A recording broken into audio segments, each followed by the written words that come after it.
Good evening students. आज का video है +1 इकोनॉमिक्स है। ये कॉन्सेप्ट +1 इकोनॉमिक्स के लिए +1 वालों के लिए इकोनॉमिक्स का है और +2 ICSE वालों के लिए +2 का है। ये है कंसेप्ट ऑफ कंज्यूमर इक्विलिब्रियम।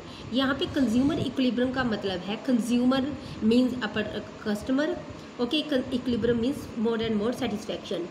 जब कोई भी कंज्यूमर अपनी गुड्स से, अपनी ली गई वस्तु से ज़्यादा सेटिस्फैक्शन रिसीव करेगा तो उसे उसको इक्विलिब्रियम कहते हैं। जैसे मान लो मेरे पास 50 रुपये है, 50 रुपये से मैं कोई प्रोडक्ट खरीदना चाहती हूँ, मैं बाज़ार से प्रोडक्ट ले आई। अगर वो मेरे को प्रोडक्ट पूरी संतुष्टि दे रही है, वो प्रोडक्ट मेरे लिए यूज़फुल है, तो वो मेरी इक्विलिब्रिटी होगी। मीन्स पैसे खर्च करके जो मैंने प्रोडक्ट ली है वो मेरी नीड को सेटिस्फाई कर रही है, जो मेरी नीड को सेटिस्फाई करेगी वो मेरा इक्विलिब्रियम है, ओके। यहाँ पे एक डेफिनेशन है, the consumer equilibrium when given his income and market price he plans his expenditure on the different goods and services in such a manner that he maximise his total satisfaction. इस सभी पूरी definition का मतलब है, जब कोई भी consumer है अपनी इनकम को इस तरह अलग अलग वस्तुओं के ऊपर, गुड्स के ऊपर खर्च करेगा, अपना मंथली बजट मेंटेन करेगा और जो वो बजट मेंटेन करेगा उस बजट से उसको ज़्यादा से ज़्यादा सेटिस्फेक्शन मिलनी चाहिए। मीन्स जिन जिन गुड्स के ऊपर उसने अपना पैसा, रुपया, इनकम खर्च करनी है, उन गुड्स से उसको ज़्यादा से ज़्यादा सेटिस्फेक्शन मिले, वो गुड्स उसके लिए यूज़फुल हो। अब बेटा ये कंज्यूमर इक्विलिब्रियम हमारे पास दो कंडीशन में है, consumer equilibrium in one commodity and consumer equilibrium in two commodity. आज की वीडियो में मैंने वन कमोडिटी केस समझाना है। तो वन कमोडिटी केस में हमारे पास है जब कोई भी कंज्यूमर अपनी रुपये पैसे को एक चीज़ के ऊपर खर्च करेगा तो उसने कितनी गुड्स लेनी है कि उसको ज़्यादा से ज़्यादा संतुष्टि मिले। उसके लिए सबसे पहले आपको कंडीशन लिखनी पड़ेगी। इसकी कंडीशन है प्राइस ऑफ द कमोडिटी, उस कमोडिटी की प्राइस हमें पता होनी चाहिए। मार्जिनल यूटिलिटी ऑफ कमोडिटी, उस कमोडिटी से मिलने वाली मार्जिनल या टोटल सेटिस्फैक्शन, और मार्जिनल यूटिलिटी ऑफ मनी। अब मार्जिनल यूटिलिटी ऑफ मनी कैसे निकलेगी ये देखो। यहाँ पे हमारे पास है, जैसे हमने यूटिलिटी के टेबल में लिया था, पहले कमोडिटी ले लो 1 2 3 4 5 6 और फिर MUX ले लो। ये है 20 18। इसका मतलब है ये वही डायग्राम है जो हमने यूटिलिटी में किया था। एक जैसे जैसे मैं अपनी गुड्स की क्वांटिटी बढ़ा रही हूँ, जैसे जैसे मैं कोई एडिशनल वस्तु ज़्यादा ले रही हूँ, उससे मिलने वाली सेटिस्फेक्शन मेरे को कम होती जा रही है। ये हमने यूटिलिटी में पढ़ा था। जैसे मैंने एक फुल्का खा लिया, मेरे को 20 कमोडिटी मिल गई। सेकंड फुल्का खाने पे मेरी नीड सेटिस्फाई होगी, मेरे को यूटिलिटी मिली 18। वही चीज़ है, जैसे जैसे कमोडिटी ज़्यादा लेंगे उससे मिलने वाली सेटिस्फेक्शन कम हो रही है। ये पॉइंट बेटा आप अपने अकॉर्डिंग भी ले सकते हो। मान लो यहाँ पे आपने 50 ले लिया, लेकिन उसके बाद ये डिक्रीजिंग दिखाना है कि हमारी नीड सेटिस्फाई हो रही है, इट्स ओके। उसके बाद प्राइस, चाहे एक कमोडिटी लो, फिक्स प्राइस लेनी है यहाँ पे। चाहे मैंने एक गुड्स ली वो भी 4 रुपये की है, चाहे सेकंड गुड्स ले ली वो भी 4 रुपये की है। ये फिक्स प्राइस है हर एक कमोडिटी के लिए। यहाँ तक सिंपल हो गया। फिर उसके बाद आपने जो यहाँ पे हमने किया था मार्जिनल यूटिलिटी ऑफ मनी, इसका मतलब क्या है, हमारी total utility from first commodity divide price. जैसे 20 डिवाइड बाई 4 ये आ गया 5, 18 by 4 4.5, 16 by 4 4, 10 by 4 2.5, 0 by 4 0, -5 by 4 1 -1. इसका मतलब है ये हमारी MUM है। MUM का मतलब खर्च किए गए रुपए से हमें कितनी यूटिलिटी मिली है। अब ये दोनों बातें आपको नोटिस में होनी चाहिए। ये गुड्स से मिलने वाली सेटिस्फेक्शन है, ये किए गए गुड्स के ऊपर, अलग अलग क्वांटिटी के ऊपर किए गए रुपए से मिलने वाली सेटिस्फेक्शन है, इट्स ओके। और यहाँ से आपको क्या पता चलता है, एक बात सीखो।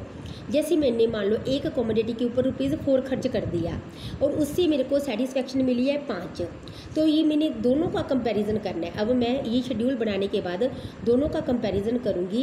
प्राइस 4 है लेकिन मेरे को नीड मेरी ज़्यादा सेटिस्फाई हो रही है, तो मैं 1 कमोडिटी ले लूँगी, ओके। अब ये देखो मेरे को सेटिस्फेक्शन प्राइस और ये देखना है। ओके, प्राइस यहाँ पे 4 है लेकिन MUM ज़्यादा है तो मैं सेकंड कमोडिटी भी लूँगी। अब थर्ड प्राइस 4 है, MUM 4 है, तो ये मेरा बराबर हो गया, ना प्रॉफिट ना लॉस, तो मैं थर्ड कमोडिटी भी ले लूँगी। लेकिन नेक्स्ट पॉइंट पे देखो, प्राइस 4 है लेकिन MUM मेरा कम है। जैसे जैसे MUM कम होता जाएगा तो मैं वो गुड्स नहीं लूँगी, क्योंकि इसकी मेरे को ज़रूरत नहीं है। ये मेरे को लग रहा है कि पैसे मेरे बेकार जा रही हैं, ये मेरे को मैं सिर्फ 3 कमोडिटी ही लूँगी। ओके, यहाँ पे आपने करनी है एक्सप्लेनेशन। एक्सप्लेनेशन का मतलब है जो शेड्यूल में दिखाया है वो एक्सप्लेनेशन। जैसे फर्स्ट यूनिट ऑफ MUM, अगर एक यूनिट MUM का लेंगे, एक यूनिट MUM का लेना है, ओके, उससे MUX 20 मिल रही है, प्राइस 4 है, MUM क्या है 5। ये मैंने वही डिटेल की है जो मैंने यहाँ पे समझा दिया। बस समझने वाली बात आपको ये है कि उतनी जितना ये पॉजिटिव है, जितना MUM जैसे ज़्यादा होगा और बराबर होगा, हमने उतनी ही कमोडिटी लेनी है, हमने 3 तक कमोडिटी लेनी है। It's okay. तो इसी शेड्यूल को हमने ग्राफ में दिखाना है, हमने कर्व में दिखाना है। आपने कर्व कैसे बनानी है, पहले O एक्सिस ले लो, O एक्सिस ले लो, OX एक्सिस के ऊपर दिखानी है कमोडिटीज़। जैसे आपने 6 कमोडिटीज़ ली थी, 6 दिखा सकते हो, 7 8 एक्स्ट्रा भी दिखा सकते हो। OY एक्सिस के ऊपर आपने 2 चीज़ लेनी है, MUM and price. Okay, MUM हमारा 4 था, ओके, और प्राइस कितनी थी 4, तो मैं आप 4 पे ये पक्की लाइन खींच लो, ये this is our price line, ये प्राइस लाइन शो कर रही है, ये फिक्स है।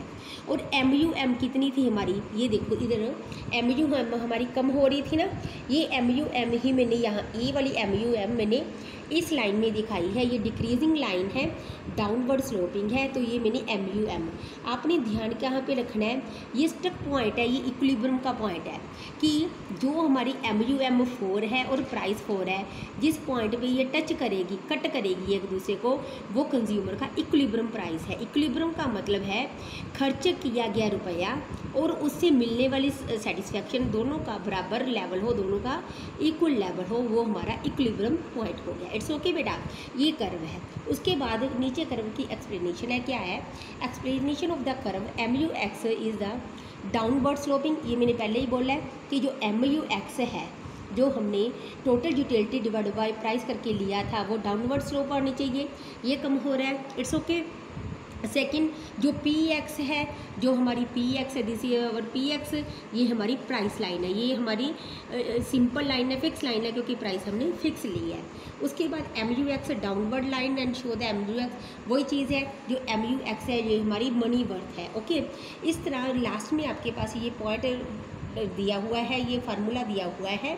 MUM कैसे निकालेंगे, MUX खरीद दी गई कमोडिटी से मिलने वाली संतुष्टि डिवाइड बाय प्राइस X। तो बेटा अगर एग्जाम में ये क्वेश्चन आ गया, this is very much important question, what is the consumer equilibrium in 1 commodity. अगर ये 6 मार्क्स का क्वेश्चन आ गया तो आपने सब कुछ लिखना है। ये आपका 1 नंबर, ये 2nd नंबर हो गया कंडीशन का, ये 3रा नंबर हो गया, ये 4th नंबर हो गया, ये 5 नंबर हो गया, ये 6 नंबर हो गया। आपने कुछ भी इसमें से स्किप नहीं करना। तो 2nd कमोडिटी देखने के लिए मेरी वीडियो सब्सक्राइब कीजिए, मेरा चैनल सब्सक्राइब कीजिए, commerce classes bye Nishu ma'am. It's all.